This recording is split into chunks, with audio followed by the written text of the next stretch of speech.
Hi everyone, Joe Gentili from Saraf Gentili LLP. I'd like to go over a really encouraging result that we just had with a consular denial case. So the case started for us as a mandamus case. We file lots of mandamus cases and have had a lot of success with them. And this case, in some respects, was no different. So a mom was petitioning for her 7-year-old child to come to the U.S. The petition was languishing in consular processing. It was taking forever. We filed a mandamus lawsuit and we were successful in getting a decision. Unfortunately, the decision was a refusal, and the basis for the refusal was shocking to the family and to me as well. The basis for the refusal is that the 7-year-old was found to have been providing material support for terrorism. A 7-year-old providing material support to terrorism. So at that juncture, the case changed, right? We're not dealing with a mandamus case anymore, but now we're dealing with challenging the denial issued by a consulate.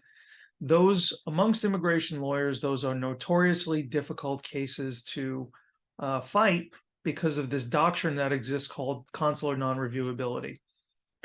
It's starting to change. These denials are getting easier to challenge. They're still difficult, but getting easier.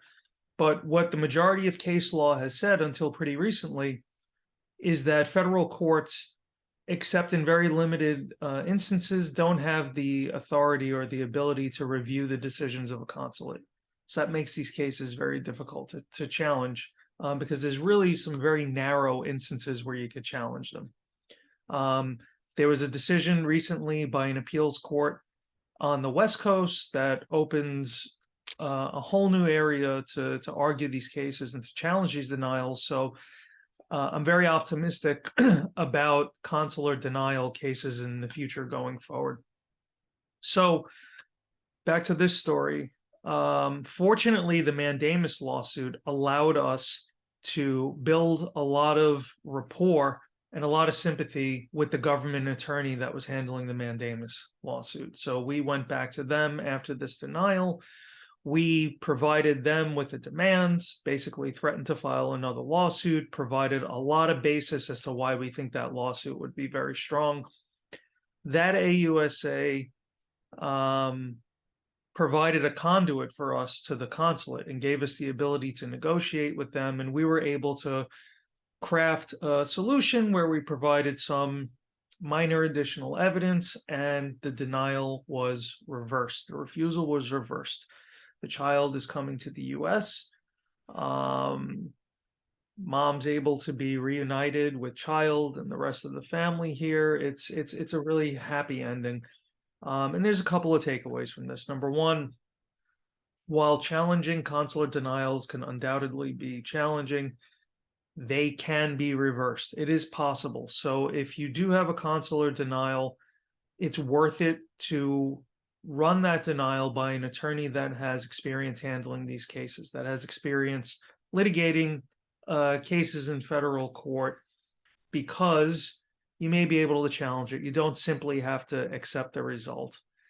A lot of attorneys, even immigration lawyers that don't practice in federal court and don't regularly deal with challenging consular denials, they may advise that once a consular makes a decision, it's absolute and it's final. And a lot of times it is final, but it's not always the case. So run it by an attorney that has experience in this area before simply accepting it. Number two, and this is really more personal for me, it's cases like this that make immigration such a great area to practice in and to litigate these cases. It's so rewarding.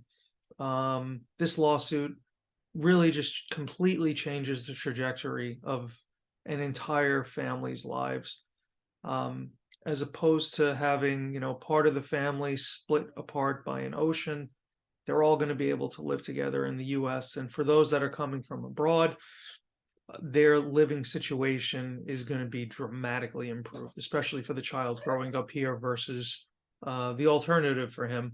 And I couldn't be more grateful to the family for trusting us with this case, and for the immigration lawyer that brought us in to litigate this case for bringing us in. So anyway, that's what I have today. So thanks for following. And as always, if you have any questions, please feel free to reach out. I hope you subscribe. Thanks. Bye-bye.